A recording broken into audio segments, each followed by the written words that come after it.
guys next time on the Mowers and Blowers.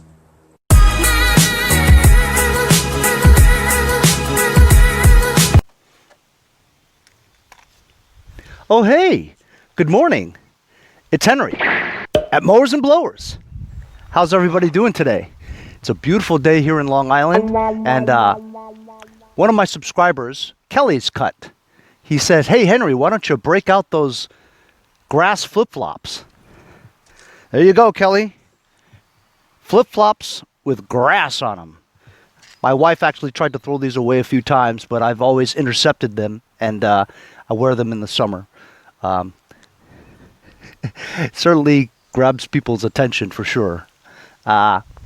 So anyway, kind of a late start today. I was watching TV, you know, for a bit, seeing what's going on in the world, and you know, I get all the protests and stuff, but then when a few people get all riled up in the protests and start rioting, setting fires to cars and homes and stuff like that, just doesn't make any sense, you know what I mean?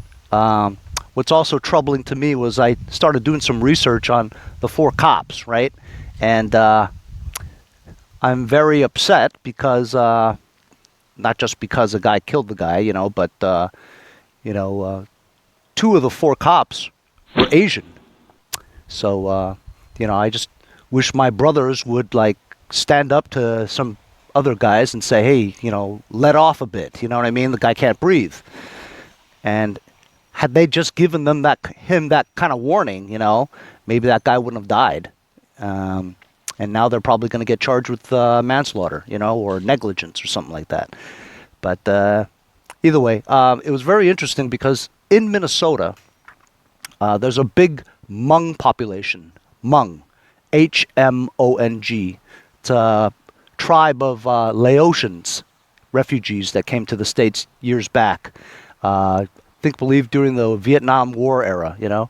So there's a huge Hmong population there. As a matter of fact, bet you guys didn't know this, but the woman who's married to the guy who got charged, you know, the cop, Chauvin, his wife is actually Mrs. Minnesota, you know, pageants and all. And she's Hmong, Asian. And she just filed for divorce because of all this stuff going on. But that's, yeah, pretty interesting, you know, dynamic going on over there, you know. Anyway, today, this is episode 3 of my free LT1000 lawn tractor I got for free. That's right, free, from my friend Mike over at Mike's Lawn Service _Babylon. Go check him out on Instagram. Tell him Henry sent you. As you know from yesterday's episode, I changed out the solenoid, put all the engine parts back on again, changed the carburetor by making 2 busted nickies into 1 working one. I still have to do an adjustment, but I didn't want to run the engine too long because, like you know, I only have some ATF and SAE30 break-in oil from my friends over at Lucas Oil Products. Today I'm going to do a valve adjustment, and at the same time when I take the valve cover off, I want to make sure that there's no sludge and water buildup because we've gone through the carburetor. I've drained everything that was in the engine block, and the only other place that water could be would be kind of sitting around here. There could be some still in the engine block, but we'll find that out today if the ATF kind of flushed all that stuff out after we drain it and give it a fresh oil change later. And after that, I mean, look, a little bit of water here and there. I mean, what can you do? You know what I mean? I'm not going to take the whole thing apart just to put a rag in there, you know?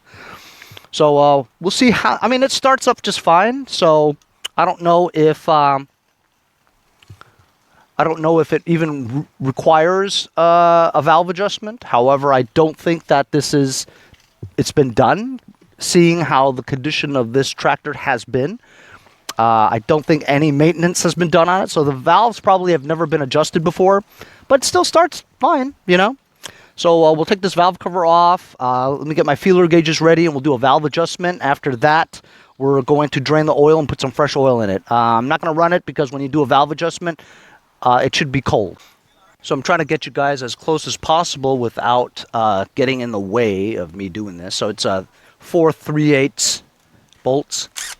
Wow, this is really easy. I could have hand turned that. That was, you know, wasn't on very tight at all. So, wow, this is so easy to turn. I mean, that one clicked once, but everything else was so loose. I'm surprised it's not leaking, you know? Whoa. Oh, look at that sludge, guys. It's actually really dry here. And not that much water, just sludge, you know? You guys can imagine what's on the bottom of this engine. If there's so much sludge right there, got to be a ton of sludge on the bottom of that, you know? Hopefully that ATF kind of loosened it up and it'll drip out later when we take that off. But look at that. Yeah.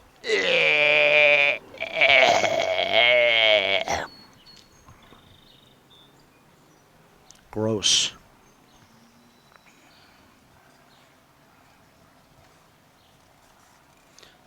You know, sludge comes out pretty easily. It's very soft, you know. So that's that. Gonna have to take off the spark plug. Take out the spark plug boot, I mean. And take the spark plug out so I can stick a screwdriver in there and get at the top dead center so we can properly measure the valve air gap. There's like sludge build up on the bottom. I can't get it in there. I can't get my finger in there, so I'm gonna have to use some kind of Q-tip or some scraper to get the rest of that stuff out. Just taking like a flathead screwdriver, kind of scraping that sludge to come out.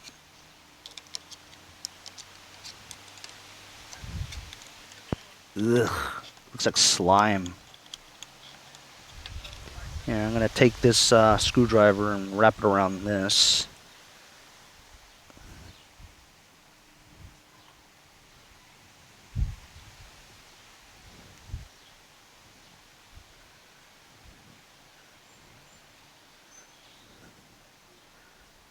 Trying to soak up some of this moisture. Let's get the majority of the water base out of here.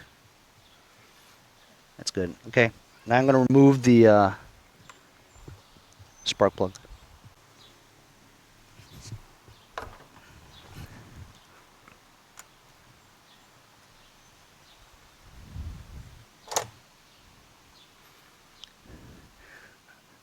This spark plug is one of those thin ones. It takes a 5/8 socket.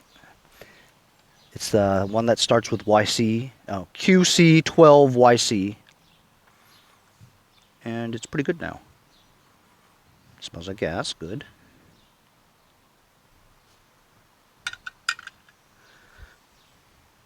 going to take that same screwdriver, shove it in the hole. Shove it in the hole. And not exactly easy for me to turn this.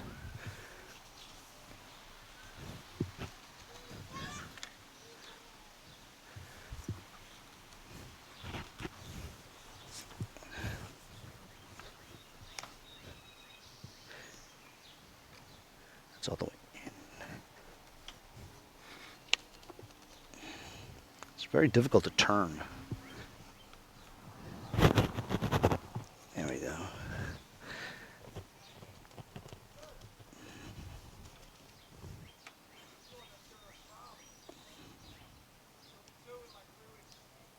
Okay, let's see if that's compression or exhaust stroke. That's it. This is top dead center. You just know after you do it a while, you know what I mean? If this was the exhaust stroke, you couldn't do that, you know? It actually feels pretty good, fellas. Not bad. Which is very surprising because you don't know how long it's been since this has been done. So it's 4 1/1000ths on the bottom for the intake and 6 on the top, which is the exhaust. That's right. So this one over here is a 6. Yeah, it needs a little bit. Not bad though. Not terrible. Bottom is 4, and the bottom seems really good. That's really surprising. 4 is perfect. Well, maybe one turn. So because this is already tight, I'm not going to have to use the Torx to loosen it because it's not that out of whack. So I'm going to try to just turn it a little bit. It feels like 7/16. No. Damn it. It's probably 10 millimeter. Of course, you can never find it when you need it.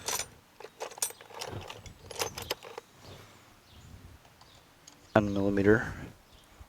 Let's do this one first. So 4 on the bottom. I'm just gonna a little bit like that. See? Now it's tighter. So it's 3 to 5 on the bottom usually. That's as per Briggs and Stratton specs. I hardly turn this, so that's good. 6 on top.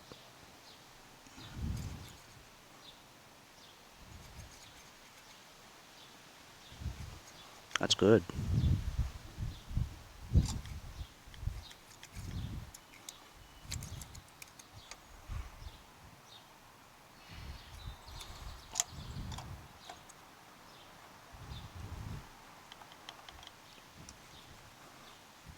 Yep, it's good. So if you wanted to really do it from scratch, right? You would take you would hold it like that, then use a torque wrench and turn the inner part of it to make this even tighter, you know, but it's pretty tight already. You can barely turn it. So that'll be good. So this is it. Valve adjustment has been completed, quick and dirty way. Like I said, the real way to do it is to loosen the inner torque screw in here to loosen this entire thing. Then you can move it very freely. But it's tight a little bit. All you have to do is just turn it a little bit more. So that's it. That's a quick and dirty valve adjustment. So I'm going to clean the surfaces here of its sludge. And then put the valve cover back on, as long as I didn't break the valve cover gaskets.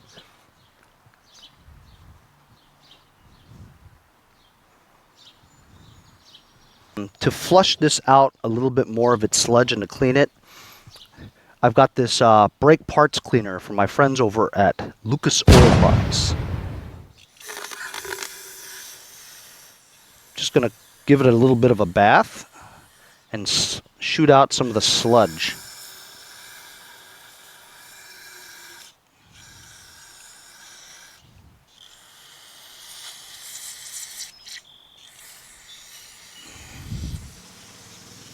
And also clean the surfaces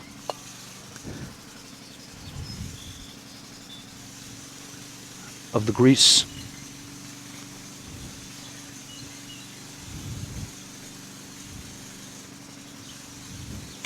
My neighbor across the street, Darren, he has 2 push mowers.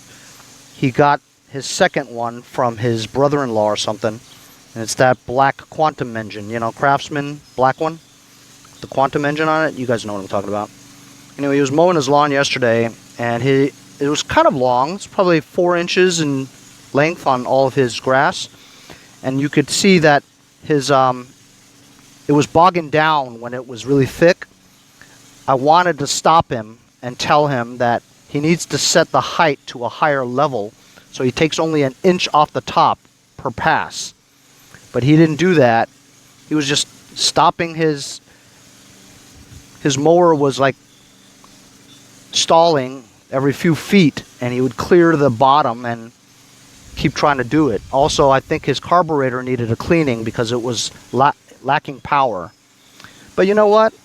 If he wants help, he knows I do this stuff. I could easily told him that stuff, but I mean, I kind of feel like he knew, but he ended up bringing the other lawnmower out, the one he was going to give me, and then it was doing the same thing, you know? It was a little better, but it's doing the same thing. Carburetor needs to be completely cleaned.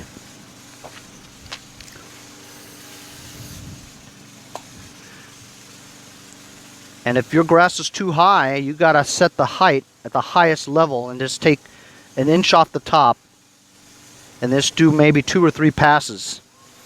Because if you let your lawn grow too big, you're just going to have a tougher time of it when you finally do mow the lawn, you know.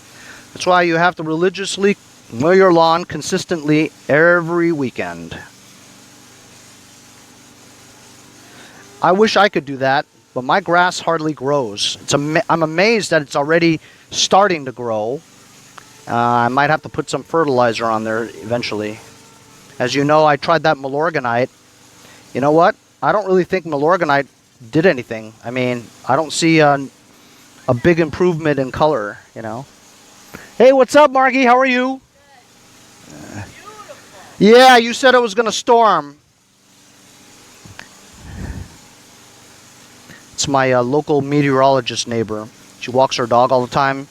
Gives me the weather forecast. She says, "Oh, it's going to rain today. It's beautiful today. SPF level is high. Pollen count is high." You know, you always have one of those. She's very nice, though. Hope all you guys get along with your neighbors. I'm sorry I keep talking, but I'm doing stuff while I'm talking, right? I don't want to cut it yet because this is ready to go on.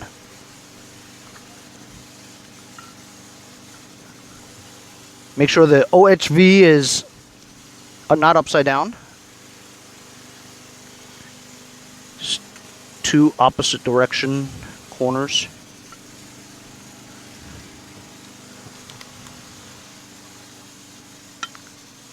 For those of you that are watching my videos, I want a disclaimer. This video. I am not a mechanic, so do not listen to me if you don't think it's right. I have no formal mechanical training at all. Although I did go to college for mechanical engineering for 1 year until I switched to business. Reason why I was a mechanical engineer is because I like to engineer things. But that doesn't always make a good mechanical engineer, you know what I mean? So that's it. We cleared out the sludge in the valve cover area and adjusted the valves the quick and dirty way. I have a quick and dirty on carburetors and I have a quick and dirty on valves. You know what? See this? When I'm pretty much done with all this, I'm gonna have to take this off and straighten this muffler heat shield off. It drives me crazy. Now we're gonna do an oil change. Do an oil change now and get that Lucas Oil SAE30 break-in oil out of there, right? And the ATF. I'm gonna run it for a little bit to get the oil warmer so that it can drip out a little easier. I've also tilted the lawnmower towards the drain hole so the oil will drip to the right, out the drain hole, you know? So I put a tire underneath the deck so it's at sort of an incline, tilted, because I want to get as much sludge out of there as possible, you know what I mean? So I'm going to run it for a bit. Let's hope it starts. Here we go. Here we go, yo. Oh, let me put the brake on.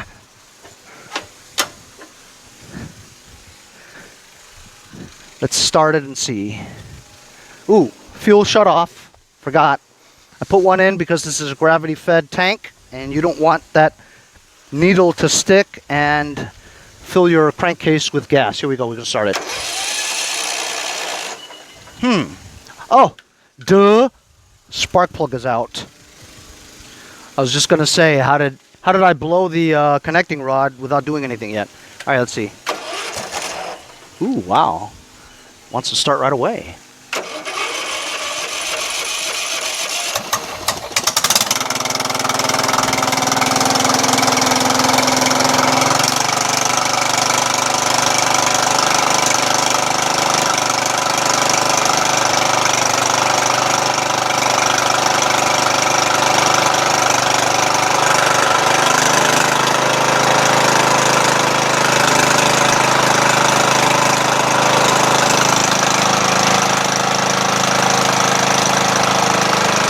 It should smoke a lot because we had a lot of penetrating oil everywhere.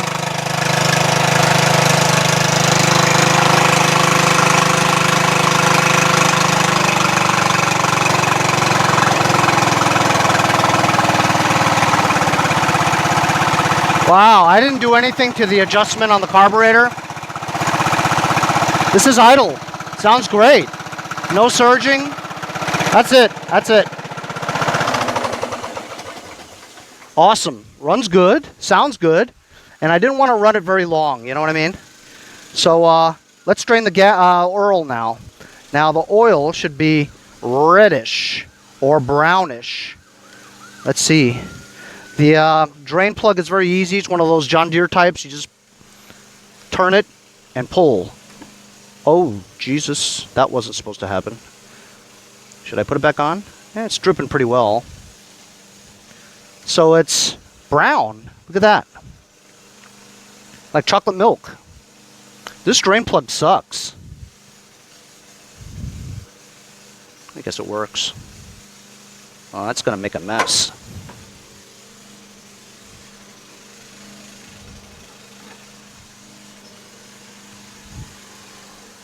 It's not dripping out. It's good. I just leave it like that. I could either keep this back on there or change that. I haven't decided. I'll go look for one. So this guy, he has a valve sticking out the. He drilled a hole, has a valve inside the rim there. And in the beginning, when I pumped it up, I only put air into this valve, the regular one, and it seemed to pump it up, right? And then after a day or so, all the air came out. So I just realized that I put air into that valve, and it's a tube. So he's got a tube in there, but he bought the tube where it's a straight valve, not the curved one. So it wasn't offset to the side to accommodate a lawn tractor rim. So he put that tube in. It was a straight one, so he had to drill a hole. Otherwise, the valve wouldn't be able to stick out anywhere, right? So I just pumped up air into that valve, and it looks like it's holding air. So that's good. It's kind of interesting, right?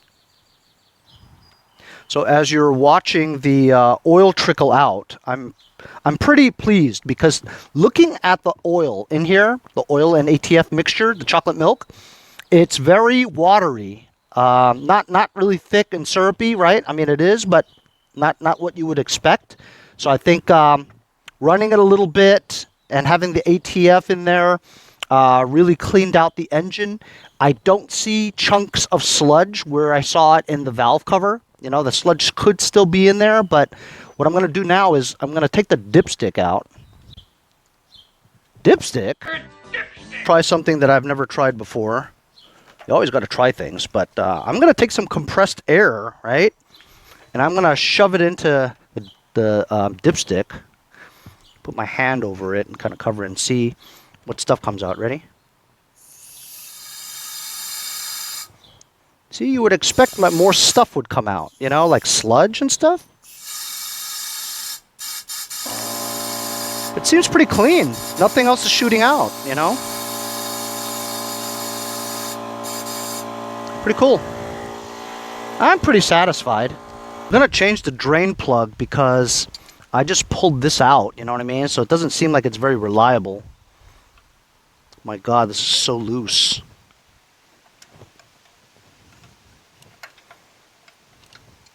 So loose I can just turn it with my hand. Holy cow.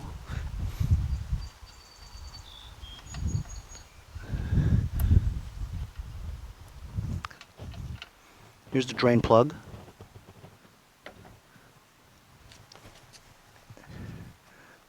Sludge. Oil. Might as well clean this up while you're here. So all the stuff coming out of the hole right now is still just like chocolate milk. It's not sludge, so hopefully it cleaned it out pretty well. And it's not like water. It's not like super watery, you know. Alright, so I've got this thing here. I don't know where I got it from. Probably one of my other tractors that I stripped down.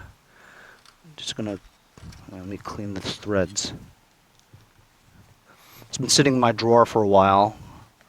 This is a perfect time for me to use it because, well, this drain plug is Dunsky!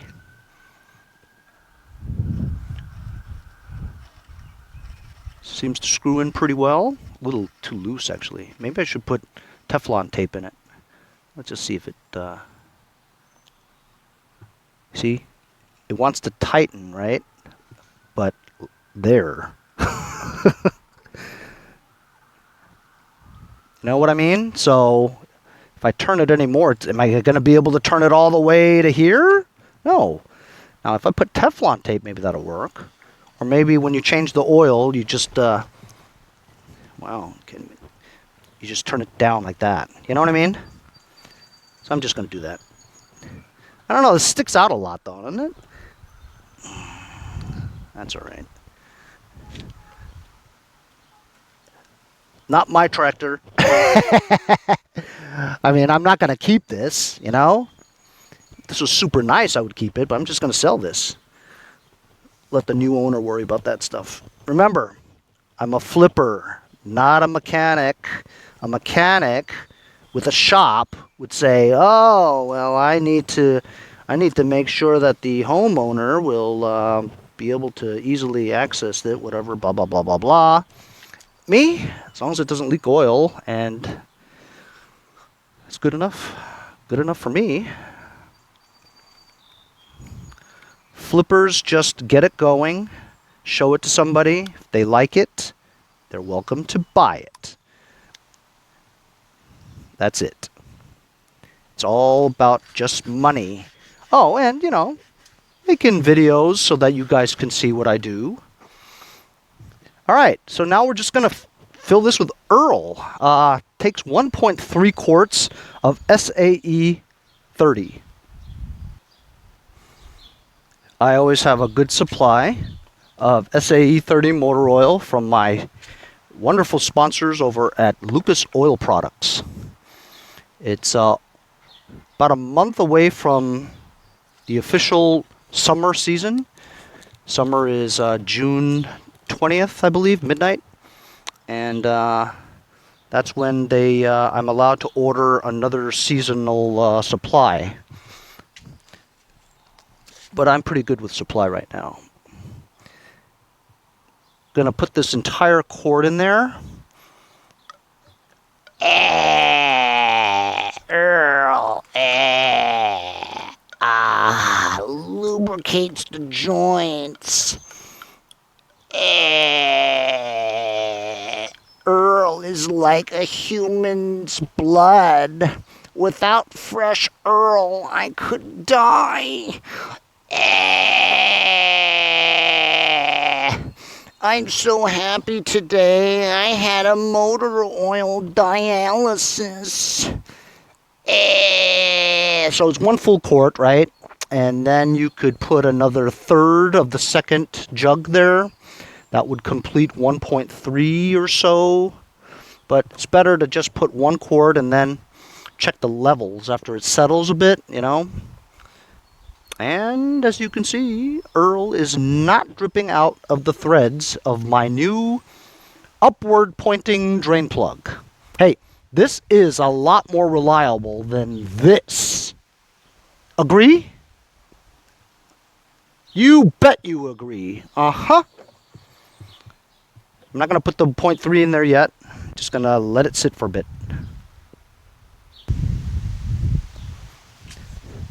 So I've let it settle for a bit, wiped this area down, took the old oil, put it into another container, and then when I go to the gas station next, I drop it off and say, take these. It's old oil. They're like, oh, no, we don't take those. I said, oh, yeah? I'll call the EPA and tell them that you're refusing old oil. He's like, all right, I'll take it this time. And he'll probably just dump it into the sewer or something. Ooh, nice. It's a little past the add line. That'll be good for just running for a while. We'll run it for a while, let oil get to remaining areas, then come back and top it off to the full level. Okay, we got all 4 tires on. They all hold air so far. I've got gas in here. Carburetor's been done. Solenoid's been fixed. It starts with the ignition. Did a valve adjustment. And oh man, can you believe we made so much progress in just a couple of episodes, you know? Of course, the first episode was just getting the tractor. and some loose ends here and there. But let's start it up and run it for a bit, huh? What do you think? Watch it blows. It has happened to me before, has blown before. Let's see. Now remember, it's going to smoke a lot because we have a lot of, well, now maybe not, but there's a lot of remnants of penetrating oil around that area. So let's see. Wow.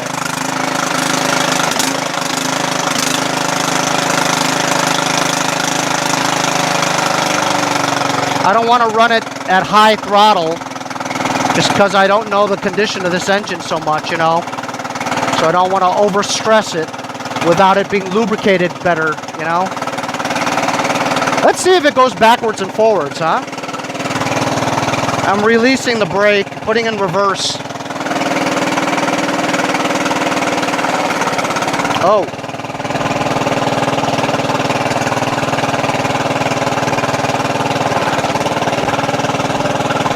Stuck in gear.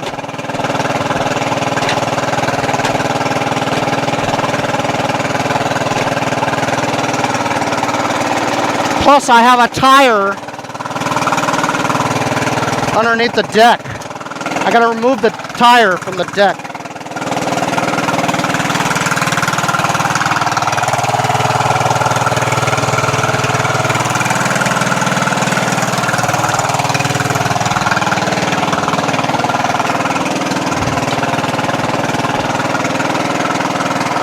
Yay!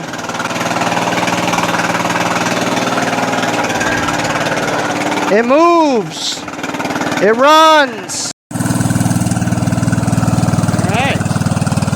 Engine runs really well.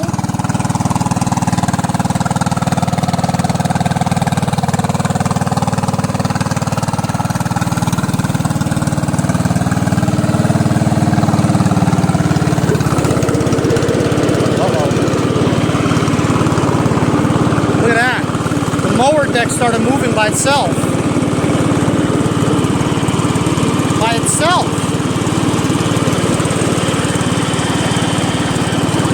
Because when I got this, it was already engaged. So over the years, while it's engaged, right, the wire is stretched, and then it rains, and it rusted the cable in place. So now it's always going to be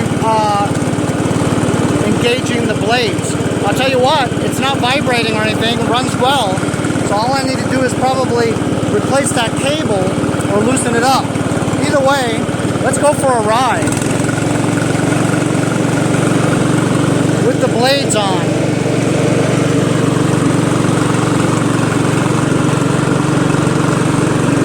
That's slow. A little faster. There we go.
As you guys see, the PTO and the brake safety still work.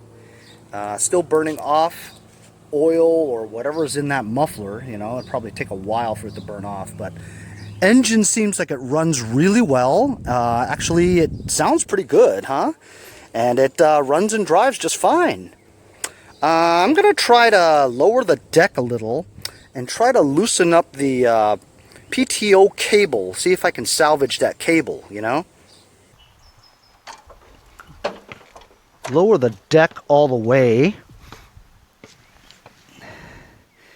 You know, I'm pretty stoked because blades seem good and belts seem good, and it engaged just fine with no vibrations, so it's a good deck. I just need to loosen up the cable is all. I'm thinking maybe I should remove the cable entirely and dunk it in some oil or something. That might work. I'll try to figure it out. But first, I want to straighten that out. That looks ridiculous.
So I managed to get the spring out, right? And I have to try to pull this out, you know what I mean? So it's seized on the inside. To replace this cable, it looks difficult from getting it off the handle, you know? So look, if you pull this lever up, the PTO, it's supposed to pull it in. This is already pulled in. This is the pulled in position, which pulled the arm back, the tension arm, which puts tension on the belt to engage the blades. I removed the cable from the tension arm, so now I moved the tension arm back to where it's supposed to be. So now if you start the engine, the blades will not move. However, I need a new cable to attach so that when I do this, this pulls it in, pulls the tension cable in. But this is seized, see? But the connection between this and that looks difficult. Looks like a bolt, but you can't really rotate it because it's in there, you know? So I sprayed some penetrating oil in here to see if it'll just kind of loosen up eventually. I can force it out, but I've already hurt myself. Okay, I want to show you guys something else. The reason why the thing was so loud.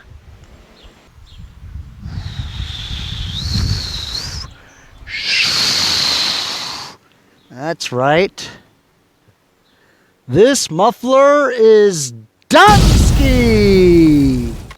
So that's why you saw I was trying to remove this the muffler bolts off the pipe here.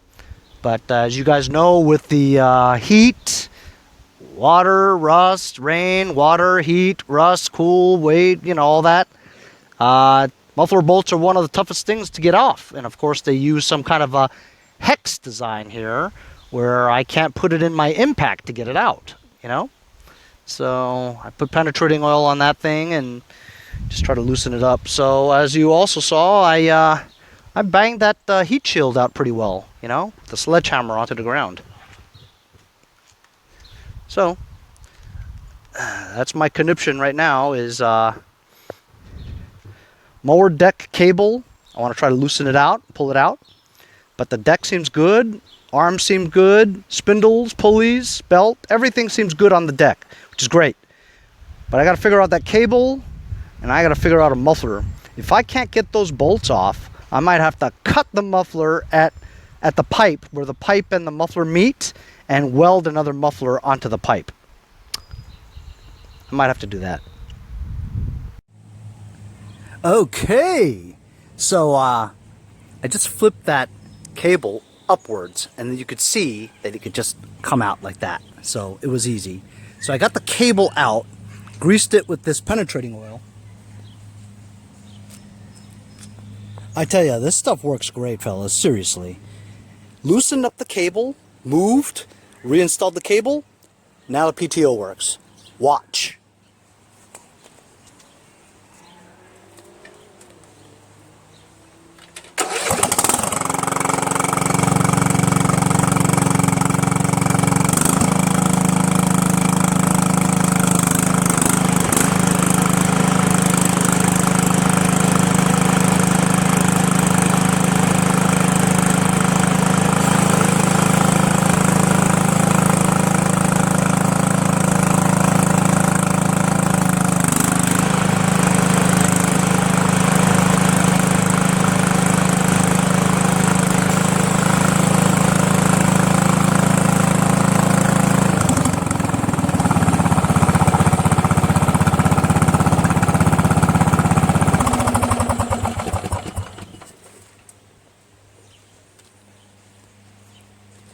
Fantastic, huh?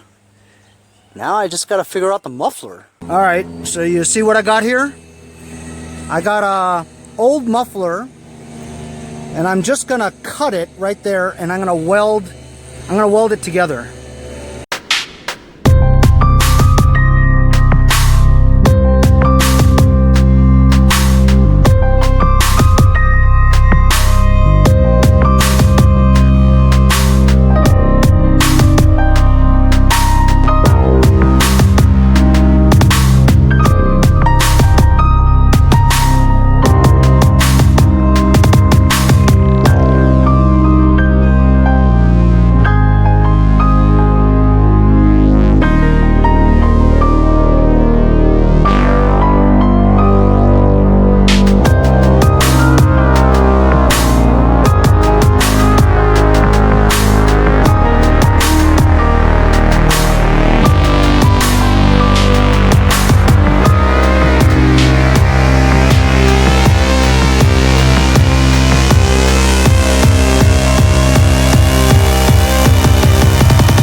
So, pretty good day.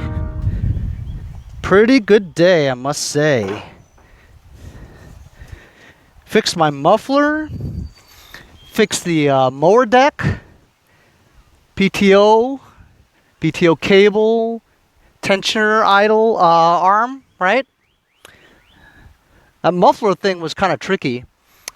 Because I cut it at a different angle off the mower, I cut at a different angle on the replacement muffler. When I put it on, the angle was wrong, so it had like this crescent semicircle part that was about 1 millimeter wide. So I had to slice a bit of the excess pipe to fill that half circle. You know what I mean? Like a banana. Put a slice in there, you know, just to fill it. And then it went zzz, zzz. I gotta tell you, I'm getting better at welding, because normally something like that, it'd be a blob like that big. But with that mask, I could see exactly what I was doing, you know? So pretty good, pretty good. I'm pretty satisfied.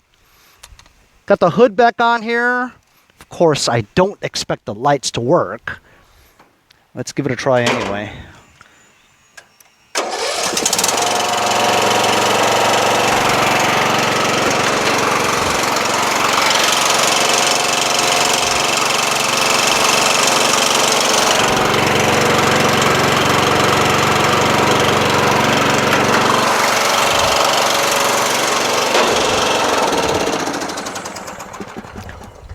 Like I said, I didn't expect the lights to work, but that's a little piece of this right there. Adjusted the valves today, cleaned out the crap that was inside the valves, right? The sludge. Put the valve cover back on after I adjusted the valves. We did an oil change. We've got fresh SAE30 motor oil from my friends over at Lucas Oil Products. Actually, I might have to top it off a little bit because it's been running,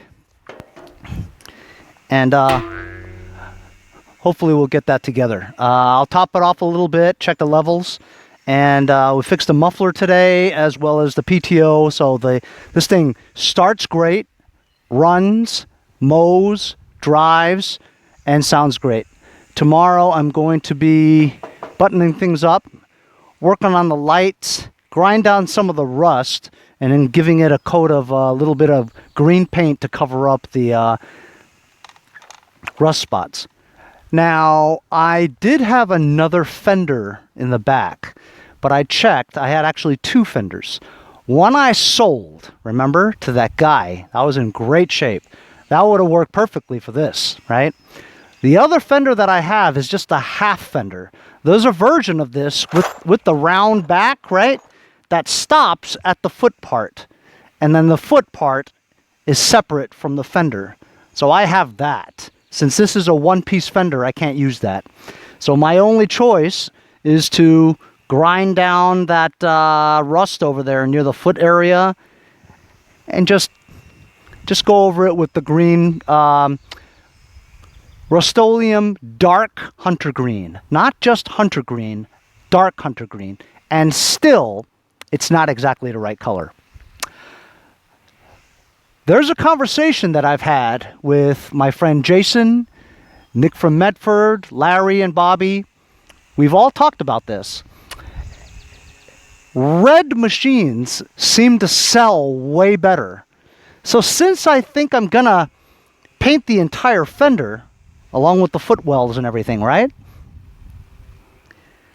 This green paint here is very faded too. You know, there's no glistening shine to it except for the sides maybe. Maybe I'll paint this whole thing sunrise red. What do you think about that, huh? That might be an idea that I might think about. Hey guys, why don't you put in the comments today? What do you think? Paint it Rust-Oleum Dark Hunter Green, which is a little bit lighter than this stock green because you can't get it exactly right. The exact right one is called, I believe, Polo Green or Coral Green from Duplicolor. Those are the exact matches to the Craftsman Green. Closest you can get with Rust-Oleum Acrylon is the Dark Hunter. So Dark Hunter Green or Rust-Oleum Sunrise Gloss Red, the same color that I painted my Troy builds. That's a nice red. I'm leaning towards the Sunrise Red. Put in the comments what color you guys think I should paint it. Other than that, other than the paint job, this thing starts great after that valve adjustment, you know what I mean? But I'm pretty happy with the progress today. It's close to 3 o'clock now, so I'm going to get cleaned up, and I'm going to watch the SpaceX, NASA, sending 2 American astronauts on an American rocket for the first time since the space shuttle catastrophe. So American astronauts have been going up to the space station and all that through Russian cosmonauts and the European Space Agency. But today at 3:30, it's going to be the first American company sending 2 astronauts up to the space station. So I want to watch the launch. Hopefully they'll be able to get it off. But anyway, thanks a lot for joining me on today's episode. We did quite a lot today, and this thing's almost ready. Just needs a paint job and the lights fixed. I'll see you guys next time on Mowers and Blowers.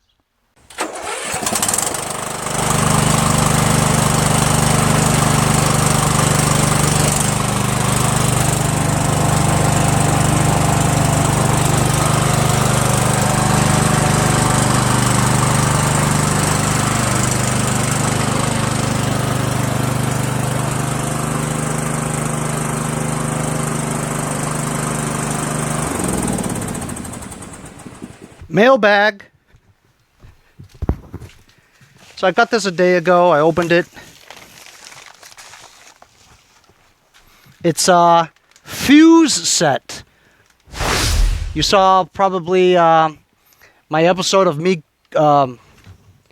breaking down on the highway, and my friend Nick from Medford fixed my alternator at his house so I can get it home. Great episode. I had like 5 fuses that were blown, so I bought like a fuse kit. But in the interim, my friend Samuel Sandoval at Red Oaks Mowers. Go check him out on Instagram. Tell him Henry sent you. Sent me this. Everything automotive, assorted fuses for my car. Very helpful. Thank you very much. And also some fuse holders. We could probably use these for one of my tractor jobs, huh? Thank you very much, Sam. Appreciate that. Also, my deck belt came from my Yard Machines MTD. That's all that's missing is the belt. Put the belt on that deck. Put the deck back on the mower. That thing would be ready to and shined up to go. But I'm in no hurry. I gotta finish this LT1000 first, right? Gotta do that first. See you guys later.